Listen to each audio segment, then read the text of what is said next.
Hello and welcome. For Friday, I want to mix it up just a little bit, have something a little more chill. And for this video, it's going to be a weekly segment on Friday. This is the Friday Blunt.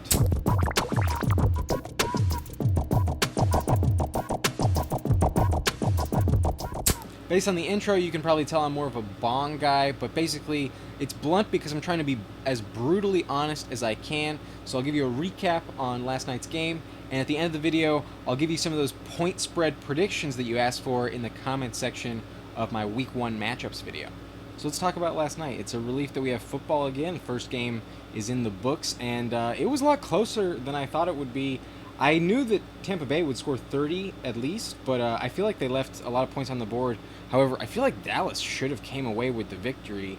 They left 7 points on the board from their kicker, so that would have covered it right there. One of those field goals I don't blame him for was that really long one that he was short on. That's a fair miss, but the other one, the close shank, that was brutal, and then obviously the extra point, it was valuable, but at the end of the day, it wouldn't have moved the needle, so it was really just that one field goal that decided the game. I got to give it to the Dallas defense, though. 4 turnovers. That one by Fournette really cost me in fantasy. I wasn't too happy about that one. I play in a league with a heavy penalty for interceptions, but at the end of the day, Tom Brady put up quite a big stat line, so I can't be too upset about it. Tom Brady looked really sharp, though. His connection with Gronk and AB was electric, and it looked like Chris Godwin was the #1 receiver. It felt like Mike Evans was a little bit missing in this game, and that does happen sometimes. He's more of a red zone guy. However, I do think he'll have 1,000 yards on the season by the time it's over. He's had 7 straight in his career. But on the Dallas side of the ball, there were a few takeaways that I wanted to mention. CeeDee Lamb was getting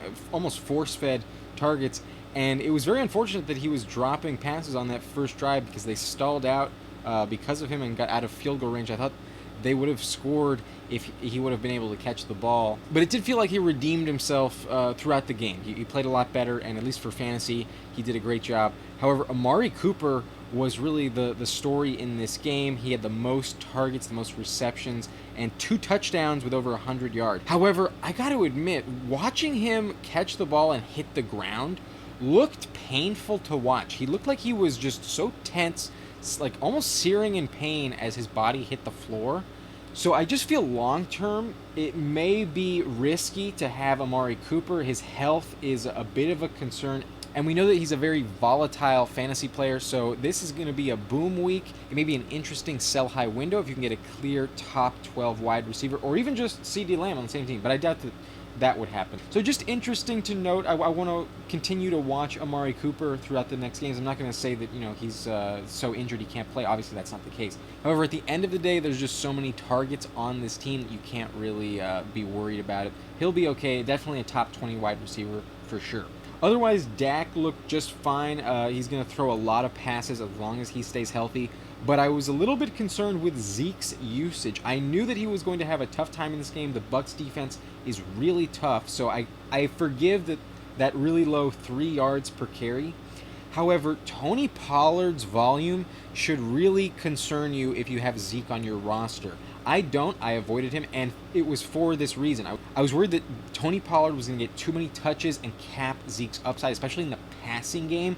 He averaged 10 touches per game last season in games when Dak was not healthy, and I knew that was going to come down a little bit, but I was worried that it was going to stay pretty high. And in this game, the touch split was only 13 for Zeke for 39 yards, and then for Pollard, he only got 7 for 43 yards. So almost half the touches, but he was still more efficient on the ground and through the air. So the fact that he caught 4 passes to Zeke's 2 really is a concern. Zeke needs that passing game volume in order to remain a top 10 running back. So I am very worried going forward that Zeke is not going to get the volume that you expected with that high draft pick. And if you can shop him, it's possible. However, I doubt anyone's going to really want him after that last week. But you may be able to blame it on the Bucs defense, and they may buy it. It depends on who you get.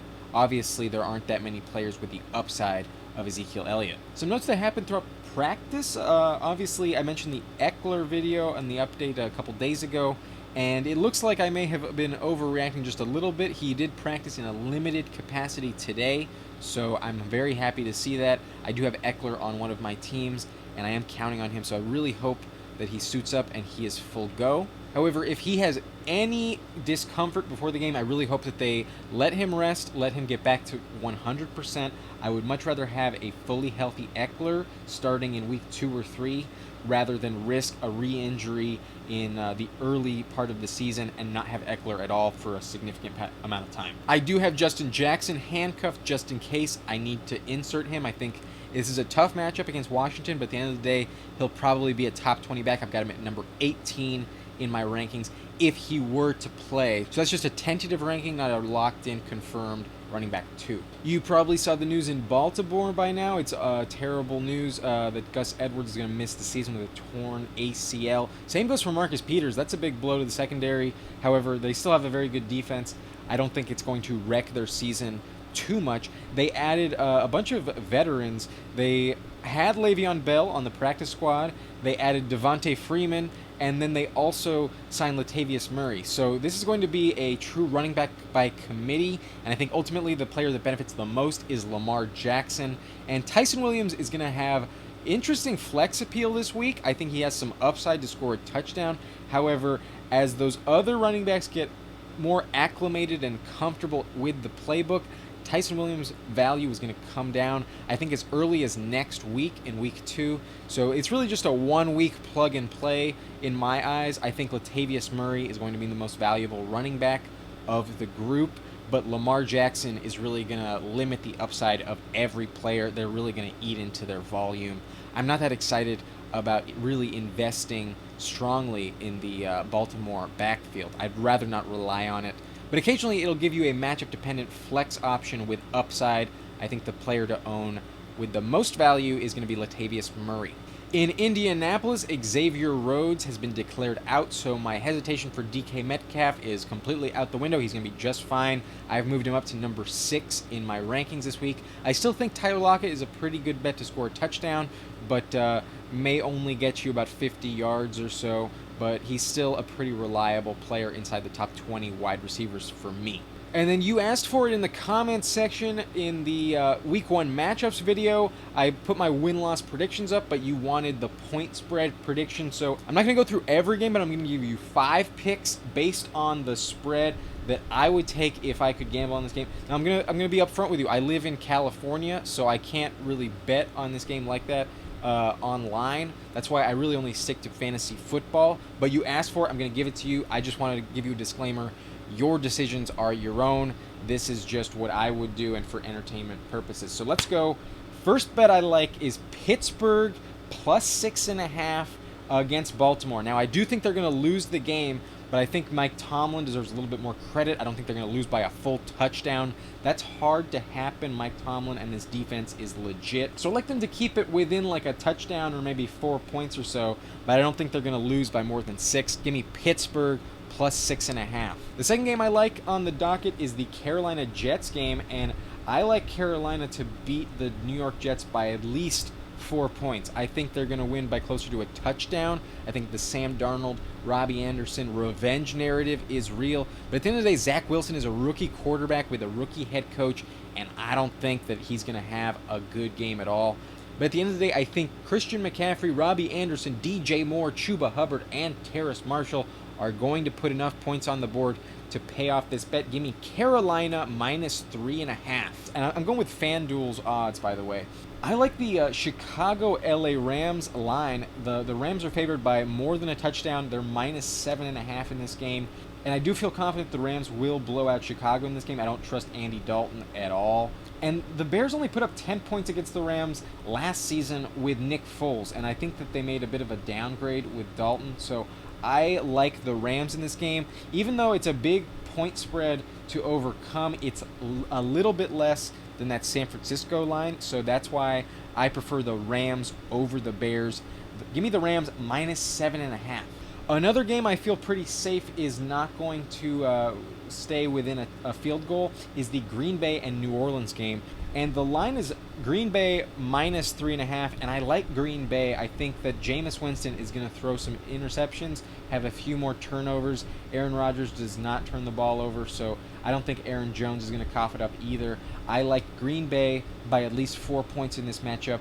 Give me Green Bay minus 3.5. And then lastly, with my fifth game on this slate, I already thought that this was going to be really close before Gus Edwards got injured, but I like Las Vegas, who are being given 3.5 points in this game. I thought it was going to be coming down to a field goal at the end of it, and I do still think that Baltimore will win thanks to the foot of Justin Tucker, but I don't think it's going to be by more than 2 or 3 points, and the Raiders are getting 3.5, so that's why I like this to be a very close game, and I'm taking the Raiders and the points. So those are the 5 games I feel most confident in. Ideally, we're going to come out of this weekend with a winning record.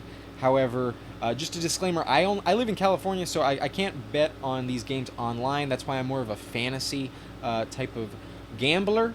But those are the picks that I would make, and if you're just watching for entertainment purposes, thank you for sticking around. Do me a favor, hit the like button and subscribe to the channel if you haven't already. My name is Adam Riancho, and thank you for watching Nice and Blunt.